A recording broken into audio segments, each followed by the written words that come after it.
Cultura Geral. Apoio UniBH. Transferências com bolsas de até 30%. Inscreva-se.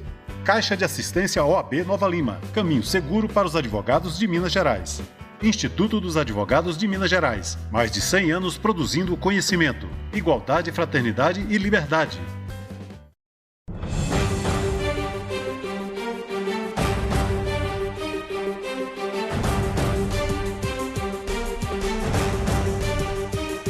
Dos gatilhos e dos sofrimentos mentais que possam acontecer e vai se desenvolvendo até que a pessoa chega nesse momento capital da vida, né? Para esse papo super importante, a gente está conversando mais uma vez aqui com o doutor Daniel Lima. Daniel, seja muito bem-vindo, é um prazer te receber, psicanalista, filósofo, teólogo.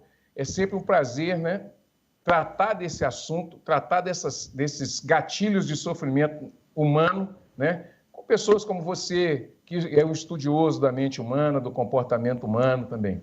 Seja muito bem-vindo, é um prazer te receber aqui, nesses momentos em que, quando a gente está vivendo esse momento tão forte, né, de pressão social do capital, esse sofrimento humano aparece muito, muito fortemente nas relações humanas, né? Seja muito bem-vindo. Olá, Ederson, quase aqui. Boa noite a todos que nos assistem nesse momento. E, de fato, tratar desse assunto é muito importante, né? Porque é uma questão de saúde pública, não é só é um tema delicado, um tema muito complexo, um assunto espinhoso, mas muito necessário falarmos dele. Daniel, até te mandei o link aí para as pessoas que queiram nos acompanhar, né? Mas eu queria te fazer uma pergunta muito importante nesse momento, que como é que a gente pode entender e como é que a gente pode trazer à luz do debate, da discussão, esse sofrimento mental que as pessoas estão envolvidas e essa, não vamos chamar de coragem, mas essa patologia que leva o sujeito a atentar contra a própria vida. Como é que a gente percebe esses gatilhos de sofrimento? Existem muitos sinais, né? Existem muitos sinais. O suicídio, apesar de ser um assunto, é um assunto multidisciplinar, né? Não é um assunto assim fácil de lidar, porque tem a questão médica, a questão sociológica, a questão teológica, antropológica e tantas outras ciências. É uma questão do singular, mas que também envolve esse social. Então, uma das coisas que é importante, né, é ver o que é que está gerando esse sofrimento psíquico no sujeito, né? O que é que está gerando esse sofrimento psíquico na pessoa. E aí é preciso atentar a detalhes, né, como alteração na rotina do sono, né, se a pessoa dorme demais, se a pessoa dorme menos. Também é importante atentar para alteração de apetite, se a pessoa come mais, se a pessoa come menos, alteração de humor, choros, irritabilidades, a questão do isolamento também, um desânimo, a pessoa perde o prazer, perde o interesse, ela deixa de realizar as atividades que antes para ela era algo prazeroso, então ela vai perdendo esse ânimo, vai se tornando meio apático, né? A pessoa se isola, começa a ter, se for adolescente, né, pessoas que estudam têm uma queda no rendimento escolar. Se houver questão de automutilação, ainda é muito pior. Mas diversas coisas podem motivar isso, como transtornos mentais, como a depressão, né, transtorno afetivo bipolar. Existem 90% dos casos de pessoas que cometem suicídio ou são diagnosticadas com algum transtorno mental e estão trabalhando eles, né? Não, talvez falte alguma coisa, né? Dar um feedback melhor ao profissional que o acompanha. Então, 90% ou tem um diagnóstico ou, se procurasse ajuda, teria um diagnóstico de algum transtorno mental. Agora, dizer o que é que motiva em si um ato suicida, né? O suicídio em si é uma série de coisas. Tentar diminuir isso e explicar é falta de amor, mas o que seria o amor, né? É muito fácil dizer você é amado, né? Você não está só, mas a pessoa se sente só, a pessoa se sente só. De modo que o Camus ele vai dizer que a questão do suicídio, de fato, é um problema filosófico. Assim, a pessoa descobrir o que é que a mantém viva, né? O que é que a mantém aqui, o que é que a segura aqui, essa coisa da grande questão do Hamlet, né? Ser ou não ser, eis a questão. Então, existir ou não existir, continuar vivendo ou não continuar vivendo, o que é que mantém isso? Então, o sofrimento psíquico, do ponto de vista da psicanálise, são palavras que estão amordaçadas, palavras que estão contidas. Até Freud, essa questão do sofrimento psíquico ou era algo médico, né, ou então era algo de ordem moral, era algo de interação educacional, né? Freud é que começa a atentar para esse sofrimento psíquico. Freud é que para valorizar, não valorizar, mas entender, né? Entender essa questão do psíquico, de que o psíquico ele tinha uma força, ele tinha um porquê, ele tinha e aí Freud ele inventa esse método, um método, a análise, inventa a análise como um método de entender, de procurar entender de lançar luz a esse sofrimento psíquico, para compreender o que é que leva esse sujeito a tal sofrimento. E é interessante que existem sofrimentos, né, a cada época. Cada época tem o seu sofrer. Por exemplo, na década de 40, nos anos 40, era muito comum a neurose de caráter, né? Onde a própria pessoa ela não reconhece o sofrimento, ela sabe que sofre, ela só não sabe falar desse sofrimento.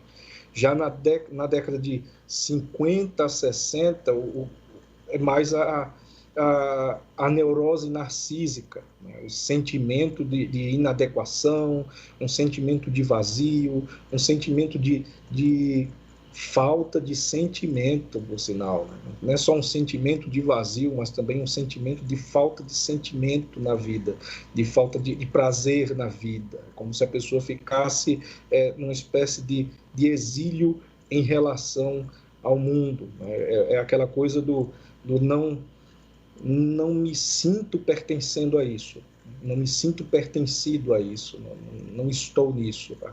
Que é o que vai se tratar, né, a questão da cultura do narcisismo, por exemplo.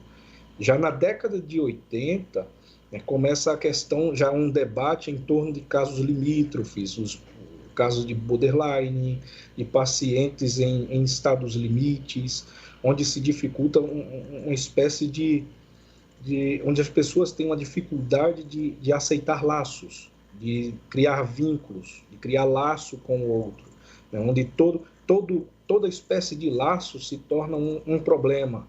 Já quando começam os anos 2000, aí desencadeia a questão das depressões, pânicos, anorexia, transtornos de ansiedade e suicídio que acaba crescendo muito.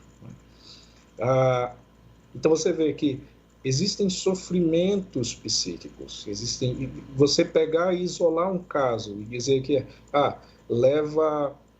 o que leva uma pessoa ao suicídio aparentemente parece ser a perca do emprego. O sujeito perdeu a esperança e aí ele está desalentado, né, como é a palavra de hoje em dia, então ele comete suicídio, mas isso aí foi só um gatilho de como ele já se sentia.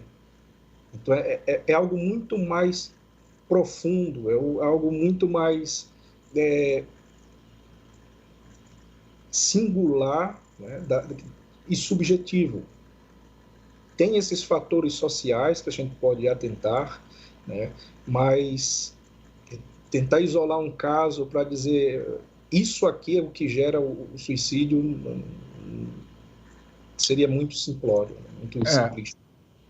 Nós podemos fazer essa correlação, para quem está nos assistindo e vai nos ver posteriormente, mas talvez fique uma dúvida ou também um questionamento, mas nós podemos ter alguma possibilidade, Daniel, da gente relacionar isso com a situação originária do sujeito também? Ou esse... eu não estou dizendo, e aí até corrigindo a minha pergunta anterior, não colocando isso como a psicanálise ou a psicologia como o fator de explicação direta nessa condição. Mas, nessa questão da situação originária, ela também pode criar essa forma de bipolaridade, de desenvolvimento psíquico mal formado, alguma coisa nesse sentido. Não sei se eu estou sabendo colocar as palavras corretamente, mas ali também pode ter algum preenchimento de alguma coisa que vai se tornar um vazio no futuro, que possa desencadear numa situação como essa, um recalque, alguma coisa assim? Pode sim, né? Pode acontecer. Por exemplo, o André Green, ele vai trabalhar a questão da mãe morta, por exemplo. E a questão da mãe morta é as mães que acabam desenvolvendo um processo depressivo, né, pós-parto, e aí se distancia dessa criança, onde é algo muito mais complexo do que isso, né? Mas a mãe está presente ali fisicamente, mas está distante, ela está ausente dessa criança, ela não tem esse acolhimento, e a criança ela vai sentir isso, ela vai desenvolver essa espécie de falta, né? E é o que o Balint vai chamar da falha básica, que é essa coisa lá de trás, né? Uma coisa mais, não é algo que... E é algo muito importante que você falou, essa coisa a causa originária, porque... quando se pensa em suicídio, muita gente fala, mas rapaz, fulano estava tão bem, né? Ela estava tão bem, como é que de repente, agora que as coisas estavam começando a andar para ele, para ela, como é que de repente agora ela ou ele faz isso? Não é algo assim que surge, o suicídio não surge assim. Existem sim casos de impulsividade, nisso a ansiedade ela acaba colaborando muito, mas lá atrás a relação, Freud vai tratar isso em Luto e Melancolia, por exemplo, né, desse investimento libidinal no outro, né, onde a criança ela tem esse investimento libidinal no adulto, né, no cuidador, e ela espera também o mesmo. Quando perde isso, o que acontece? Essa energia volta, né, esse investimento libidinal volta contra o próprio sujeito e volta destruindo, né? Há um investimento tão grande que o sujeito ele se fecha ali, ele fica... Se não houver uma espécie de reinvestimento, achar um outro objeto de desejo, aí o objeto de desejo seria um parceiro, parceira, um animal, a própria fé, né? Fé em Deus, você ter esse objeto, alguma coisa em que você tenha esse investimento. Quando você reinveste, então essa energia ela passa a ser redirecionada, esse investimento libidinal ele passa a ser redirecionado. E aí o sujeito não entra no que a gente chama de luto patológico, né? Muito conhecida essa palavra. O luto patológico é quando há esse investimento libidinal e de repente o sujeito perdeu esse objeto, então no que ele perde o objeto, ele não tem mais como investir, então ele volta-se, fecha-se nele. A causa originária pode ser das mais diversas. Pode ser a ausência de uma mãe suficientemente boa, pode ser questões traumáticas, pode ser questões abusivas, né? Algum tipo de abuso.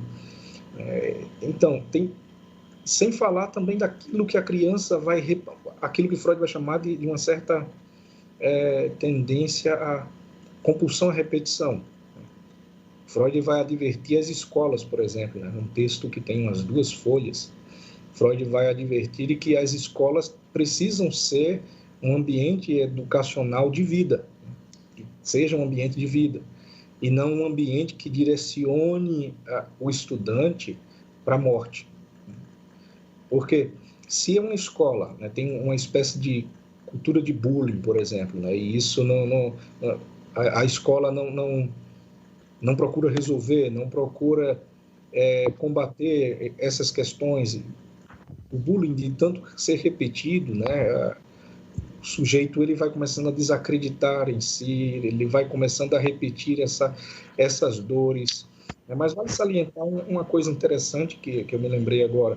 O Lacan, que é um dos teóricos da psicanálise, né?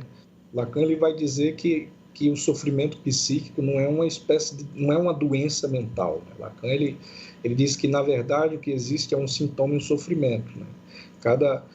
Cada sujeito tem uma manifestação desse sintoma. E esse sintoma é uma linguagem, é um dizer daquilo que o sujeito não consegue falar. Então, o sintoma se manifesta no corpo como trazendo esse mal-estar, né? E quando esse mal-estar recebe nome, ele passa a ser, de fato, esse sofrimento mental. Quando o sujeito consegue entender o que se passa e vai compreendendo essas questões, né? É como se esse nó, o sintoma fosse esse enigma, né, do não dito, e esse nó começa a ser desatado. Logo, o que vai acontecer? Esse sofrimento tende a ser minorado, tende a ser reduzido, né? Ele vai se diminuindo. Então, Lacan ele vai dizer que não são doenças, porque doença é algo que independe do sujeito, né? A doença ela tem um começo, ela tem um meio, ela tem um fim, o que não quer dizer que não seja uma forma de sofrimento, mas Lacan também vai dizer que não são mentais, porque não é algo que de repente brota na mente do sujeito, não é algo de escolha do sujeito, é um sintoma, Lacan vai dizer. Por quê? Porque é algo que é imperativo, né? Que imperativamente se coloca para esse sujeito. E aí vai manifestar como neurose obsessiva, vai manifestar como uma série de coisas, né? Como a própria histeria, que era na época de Freud. Então, vai se manifestar de alguma maneira. A questão é o sujeito se permitir um espaço de fala para essas palavras amordaçadas saírem. Daniel, uma outra questão que é muito importante, que também leva a esse tipo de tragédia, é a bipolaridade.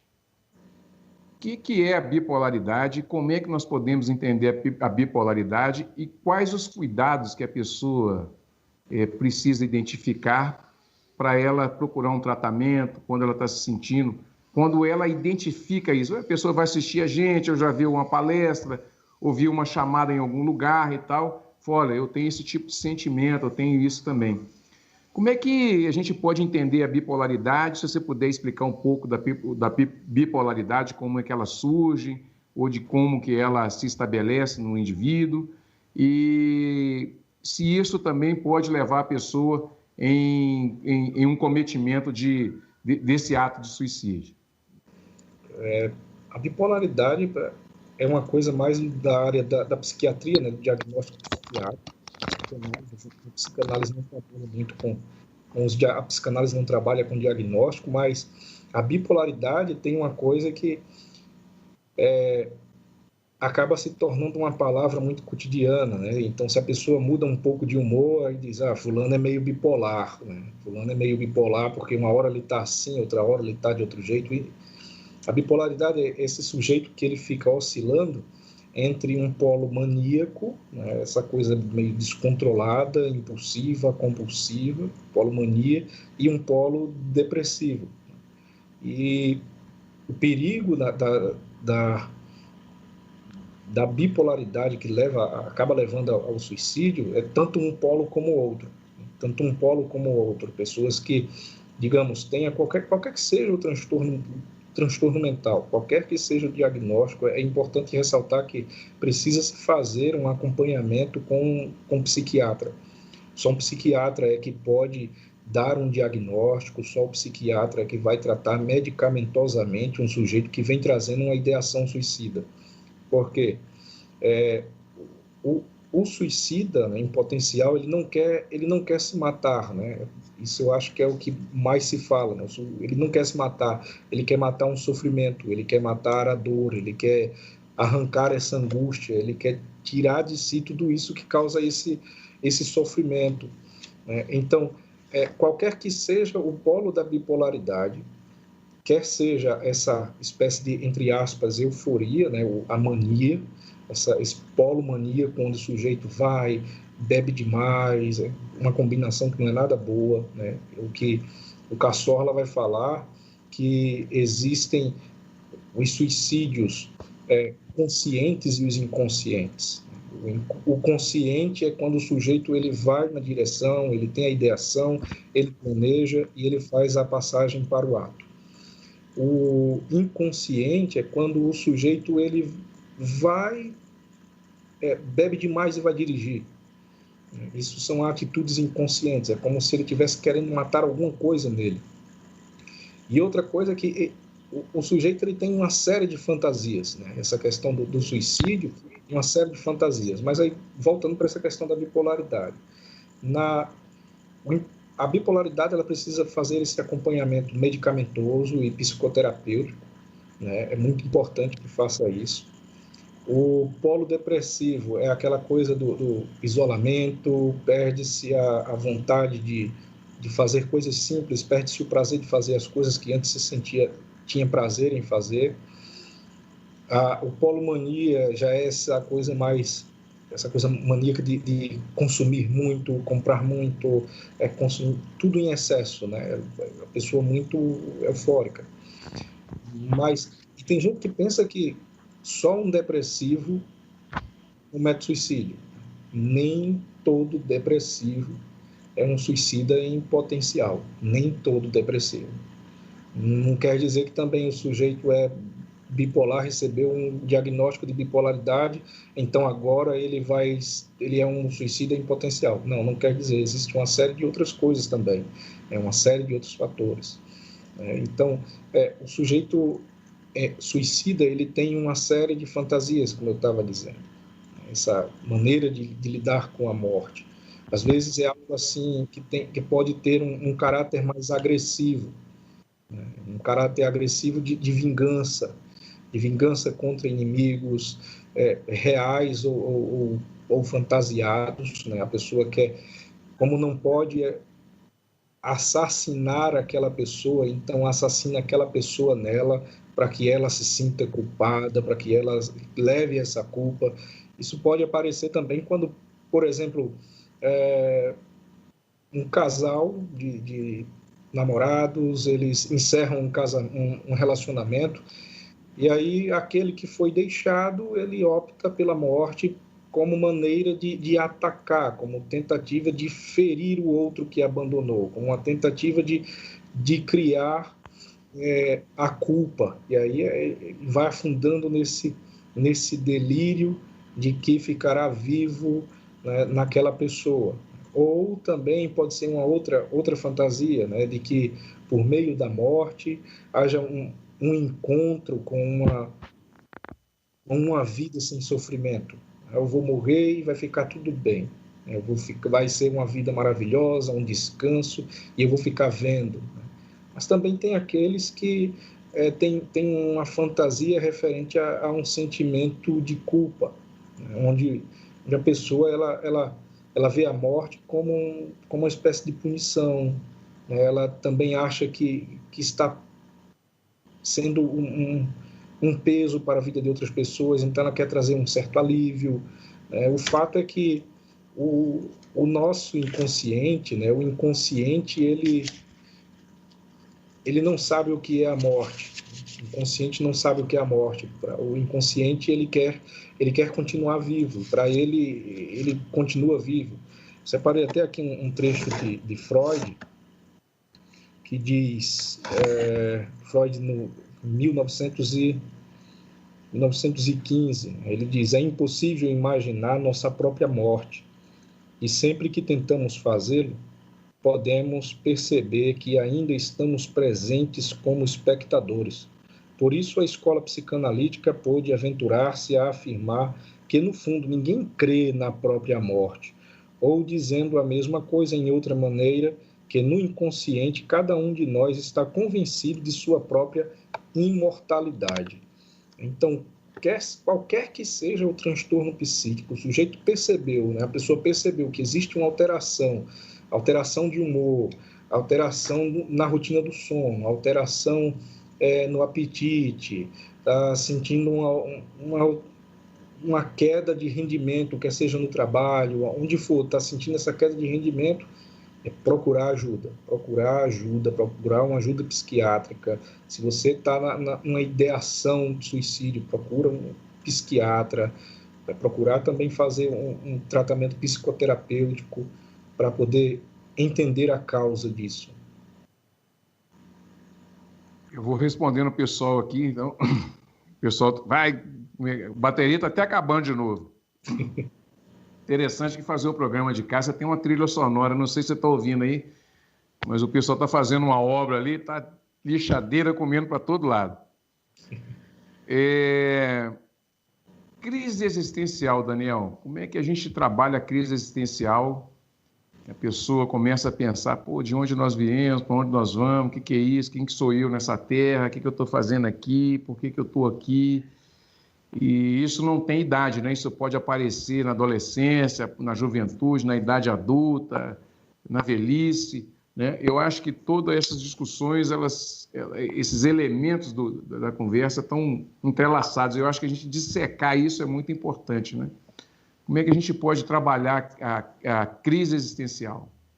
A crise existencial é algo bem complexo, né? É muito mais profundo do que a gente fala comumente, né? No dia a dia, no cotidiano, dizer, eu estou numa crise existencial, não sei quem sou, alguma coisa assim. Isso na filosofia existencialista dá panos para mangas. Mas é como se o sujeito ele perdesse, isso correndo o risco de ser muito simplista, ele tem essa ausência de sentido, mas não só de sentido, é um qualquer, né? É um sentido para existir. O sujeito ele não encontra algo, um vínculo forte, né, que o coloque na existência. Então, em coisas do existir, do dia a dia, o sujeito ele não está ali, né? Eu tive um professor na pós em filosofia e autoconhecimento que tratou muito dessa questão da logoterapia e falou do Viktor Frankl.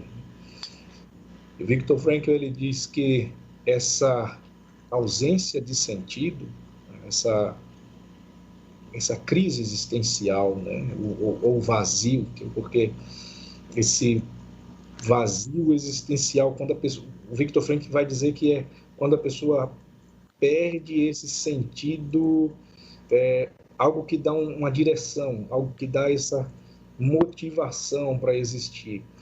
E aí o sujeito parece que refaz isso, né? Ele direciona isso para uma espécie de algo de autodestruição, que aí é quando desemboca, quando vai desencadeando um suicídio, né?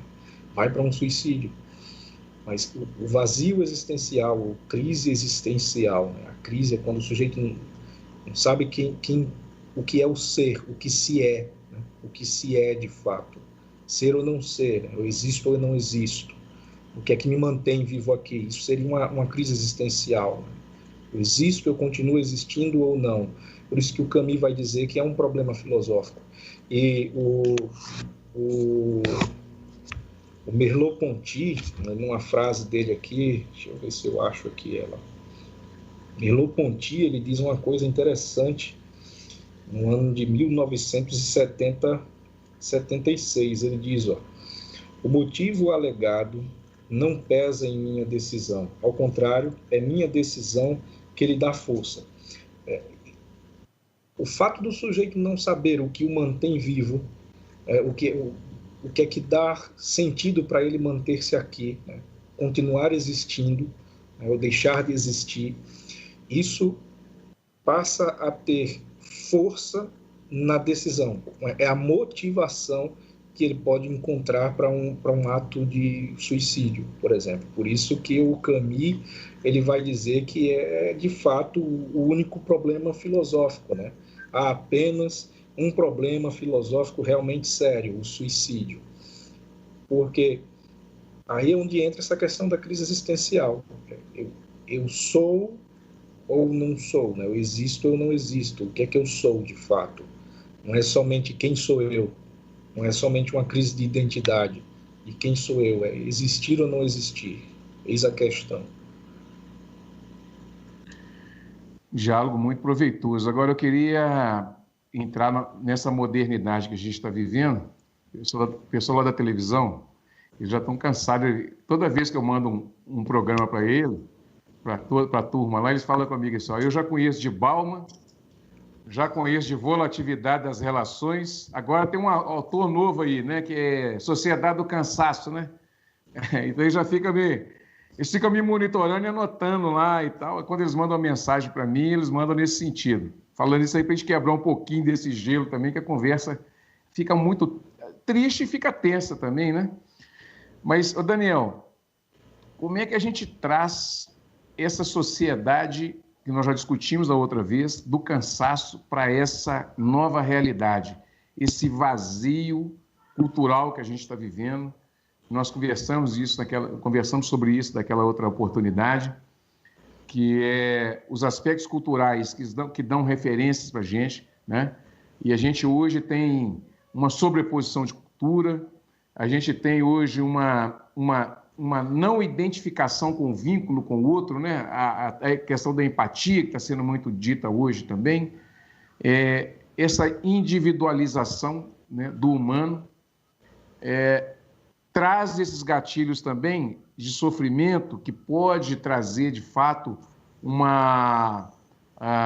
não aquele pensamento, se penso, logo existo, mas eu valho o que eu tenho, né? Se eu não tenho nada, então eu não valho nada. Está por aí também? Também, né? Essa visão da sociedade do cansaço é exatamente bem por aí, né? A gente vive numa espécie de sociedade maníaca, sociedade que corre muito atrás. Por outro lado, me parece ter essa espécie de pessoas sádicas, que se identificam, que sentem prazer em diminuir o outro, em humilhar o outro, em fazer o outro sofrer, né? Por sua vez, existem essas pessoas masoquistas, né, na existência, no dia a dia, nas coisas cotidianas. Então, nós vemos que as pessoas, elas são motivadas a consumirem, né? Consumir, quer seja consumir muita informação, consumir o tempo todo redes sociais, se consome muita coisa e se retém muito pouco. Consequentemente, as pessoas estão muito cansadas.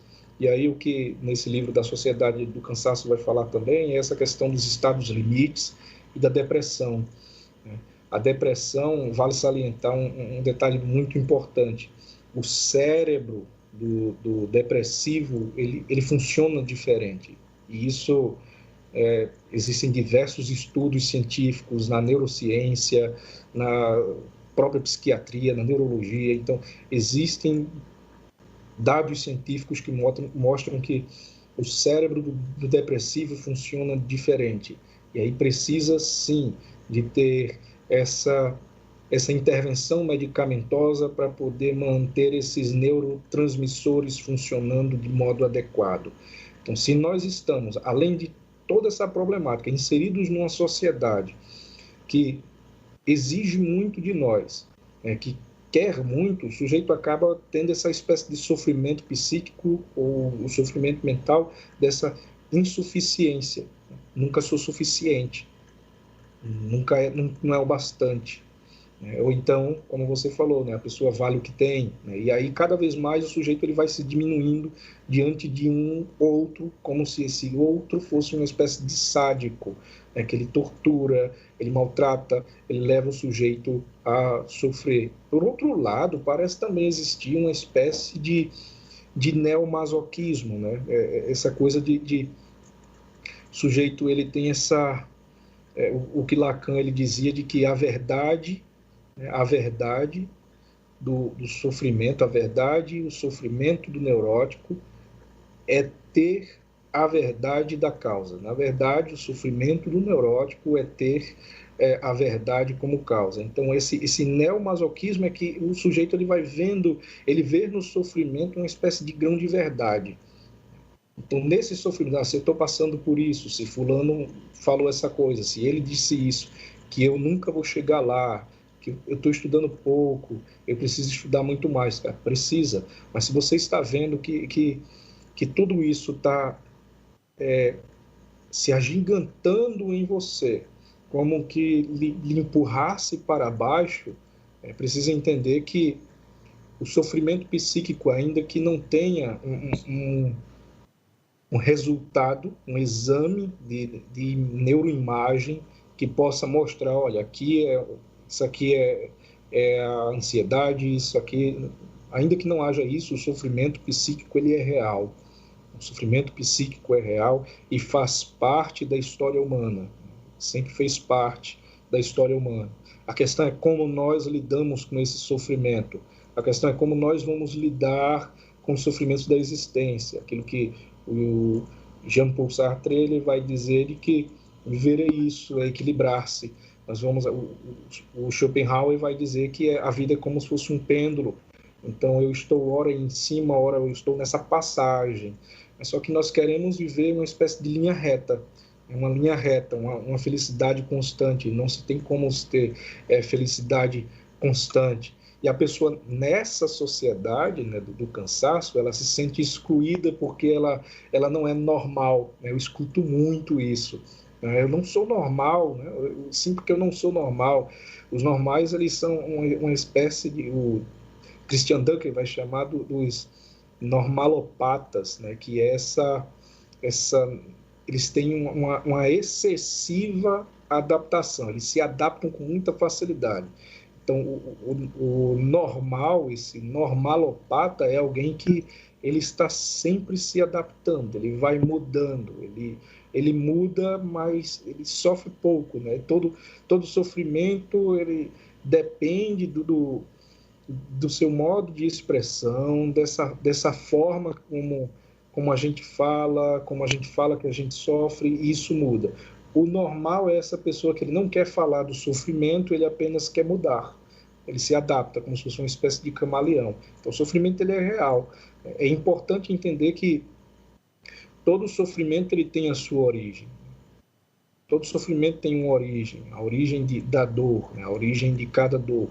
E cada sujeito, cada pessoa é capaz de constituir, de construir, melhor dizendo, uma espécie de narrativa sobre ela e sentir que ela foi reconhecida.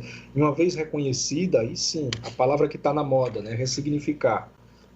Mas eu não tenho como ressignificar se eu não resgato o significado.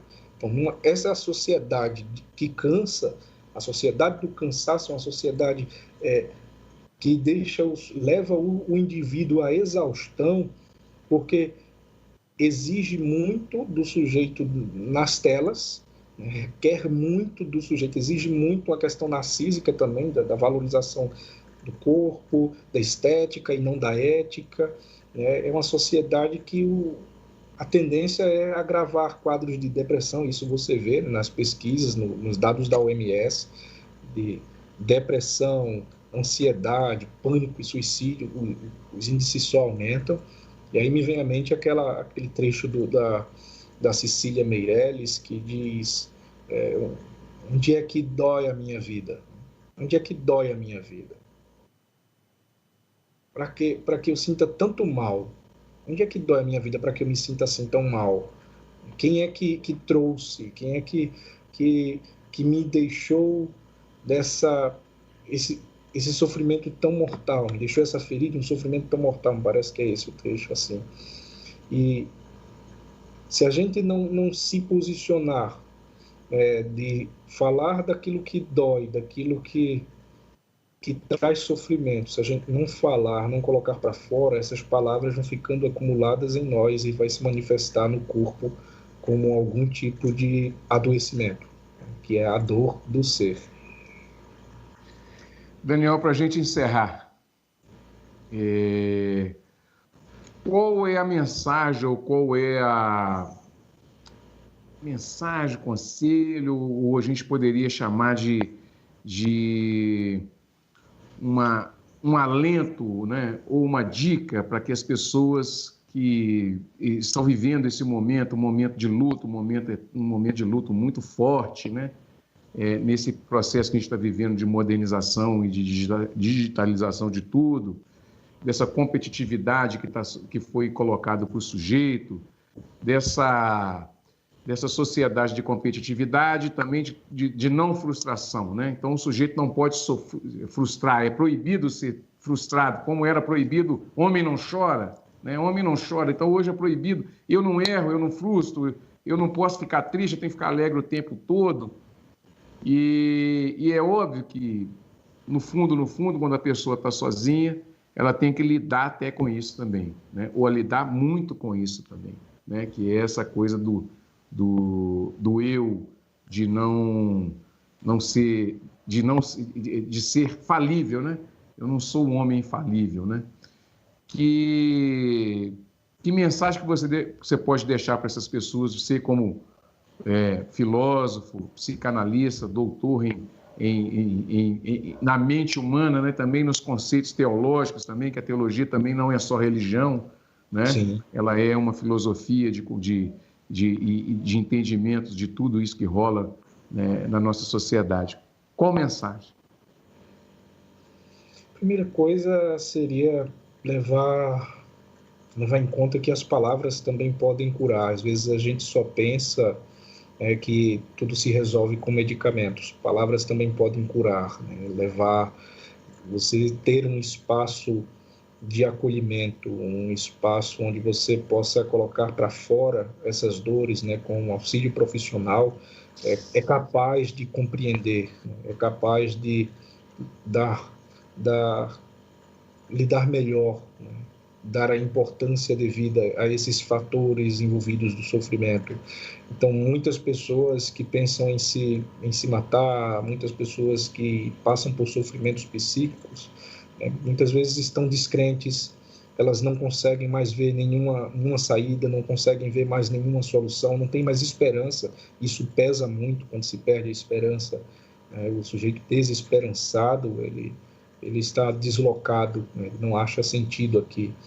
Mas essas saídas, elas existem, né? Essas saídas, elas existem e elas serão encontradas desde que a pessoa, né, o indivíduo, ele se permita ser ajudado. Então, o sofrimento se tornará mais suportável à medida em que a pessoa puder contar com a ajuda de outro ser humano, de um profissional especializado em sofrimento da alma, da mente humana, né, que acaba utilizando o seu conhecimento para compreender esse mal-estar, para ajudar a você lidar melhor com ele e poder transformá-lo. Então, ideias suicidas, tentativas de morte são sempre formas de pedir ajuda. Se você conhece alguém assim, se você se sente desse jeito, se você está com algum desses sintomas que eu comecei falando, de se isolar, não consegue sair do quarto, quer ficar em casa, não perdeu o sentido de tudo, procurar ajuda o quanto antes. Bom, gente, conversamos aqui com o doutor Daniel Lima, falamos sobre suicídio. Esse programa vai ficar disponível também nas plataformas do YouTube, do Facebook, e também nós vamos projetar no Instagram.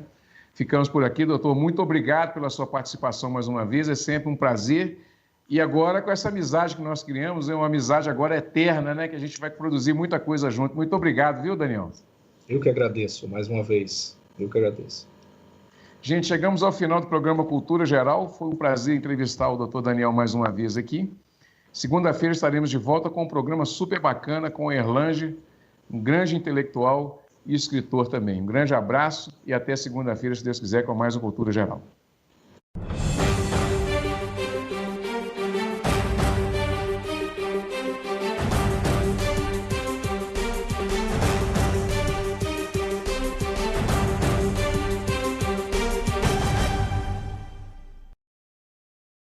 Cultura Geral. Apoio UniBH. Transferências com bolsas de até 30%. Inscreva-se.